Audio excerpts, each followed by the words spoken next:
संत श्री आशाराम जी बापू अपने साधकों को यहाँ स्वामी विवेकानंद जी के प्रकरण द्वारा यही समझा रहे हैं कि परमेश्वर अपनी शरण में आए बालक का हर हाल में ख्याल रखते हैं। इस साल की 12 जनवरी को स्वामी विवेकानंद जी की जयंती है। आप सबको इस विशेष दिन की बधाई। आइए बापूजी के श्रीमुख से जाने कि भगवान राम ने उत्तरी भारत के भ्रमण पर निकले स्वामी विवेकानंद जी को किस तरह से मिठाइयाँ भिजवाई थी। स्वामी विवेकानंद बोलते थे कि मैंने जो जो यात्राएं की और शास्त्र पढ़े, लगा कि ये सब जगत की बातें मस्तक में भर भर के परेशान होने की जरूरत नहीं है। अब अगर मुझे पढ़ने को कोई कह दे तो मैं स्कूल में जाऊंगा, 2 विषय पढ़ूंगा खाली, उससे सब कुछ हो जाता है। एक तो एकाग्रता, दूसरी अनासक्ति। एकाग्रता से भगवत रस आएगा और अनासक्ति से मुक्त आत्मा, जितात्मा हो जाएगा, दोष चले जाएंगे। स्वामी विवेकानंद उत्तर भारत की यात्रा करने को निकले और अयाचक व्रत रखा। मांगेंगे नहीं, मिलेगा तो खाएंगे,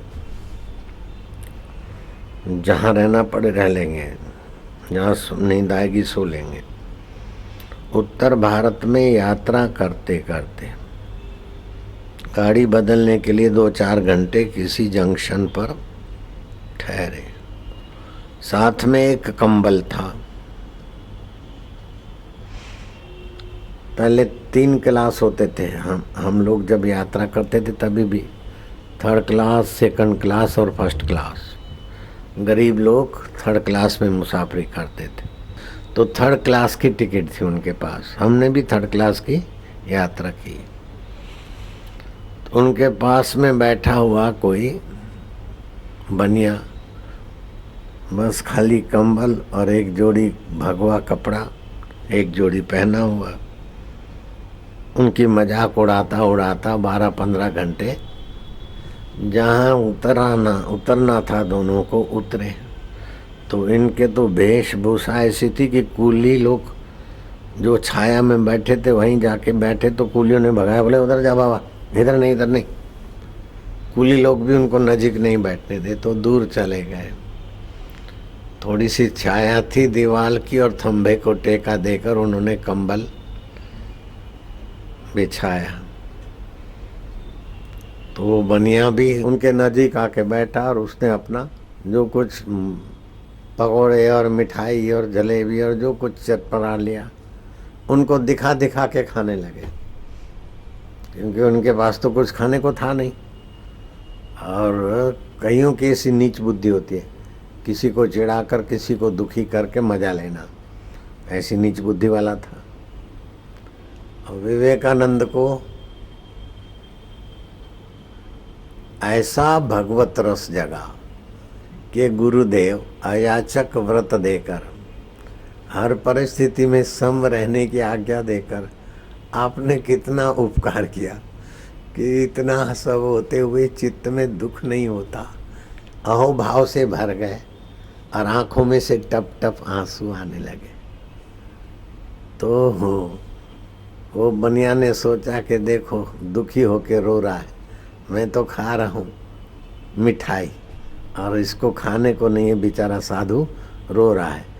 वो विवेकानंद बेचारे होकर नहीं रो रहे थे, वो तो भगवत रस में, भगवत भाव में, गुरु कृपा की यादगी में, अहो भाव से उनके प्रेमाश्रु थे। लेकिन बनिया ने देखा कि मैं खा रहा हूँ, इनको नहीं मिल रहा है, रो रहे हैं अपने नसीब को। वो तो खाए पिए जरा बैठा, विवेकानंद को देखता रहा। इतने में एक स्वस्थ हलवाई टिफिन लेकर, हाथ में मटकी और चटाई और सामान लेकर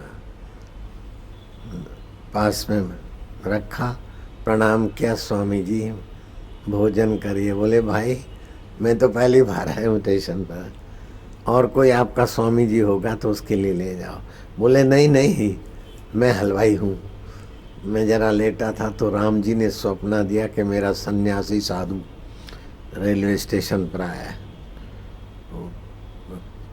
वो भूखा है, जा उठ। मैं भोजन करके लेटा था, दोपहर को जरा थोड़ा झपकी लेता हूँ।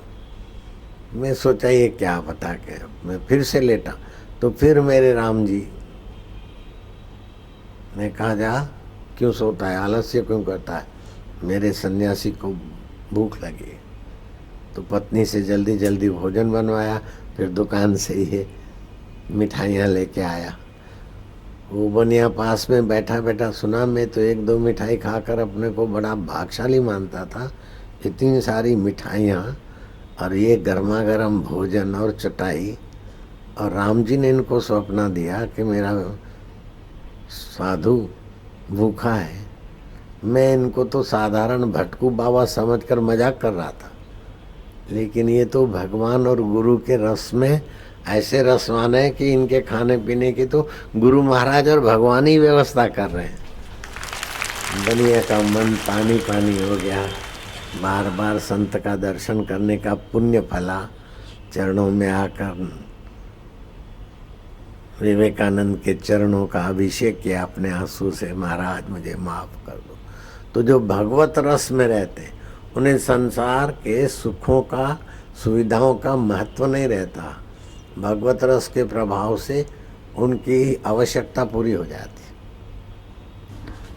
तो विवेकानंद ने अपने हलवाई से जो भोजन किया, फिर गुरु के ध्यान में मग्न हो गए कि गुरुदेव, अयाचक व्रत रख कर आपने जो मुझे यात्रा को भेजा, तो मुझे भूख लगी है तो सौंपना दे दिया राम जी ने हलवाई को, जाओ भोजन करने। ये आप एक सत्ता मात्र है, साक्षी ब्रह्म है सबके। मैंने नहीं खाया, उसका साक्षी भी जो है वो ही सर्वत्र है और दूसरे को प्रेरणा करने में समर्थ है। आध्यात्मिक मासिक वीडियो मैगजीन ऋषि दर्शन प्रस्तुत करता है नया ऋषि दर्शन मोबाइल ऐप, जो सभी एंड्रॉइड एवं आईफोन डिवाइसेस के लिए उपलब्ध है, जिसमें आप गूगल अकाउंट के साथ स्मार्ट ऑटो लॉगिन से आसानी से साइन अप कर सकते हैं।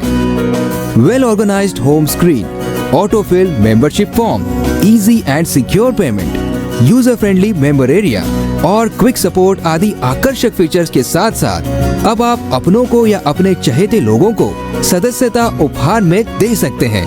कनेक्ट रहे सोशल मीडिया के किसी भी प्लेटफॉर्म पर। बेहद आकर्षक फीचर्स के साथ प्रस्तुत है नया ऋषि दर्शन ऐप।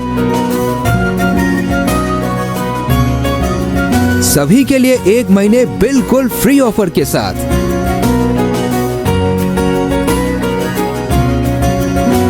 आज ही ऐप स्टोर अथवा प्ले स्टोर से डाउनलोड करें।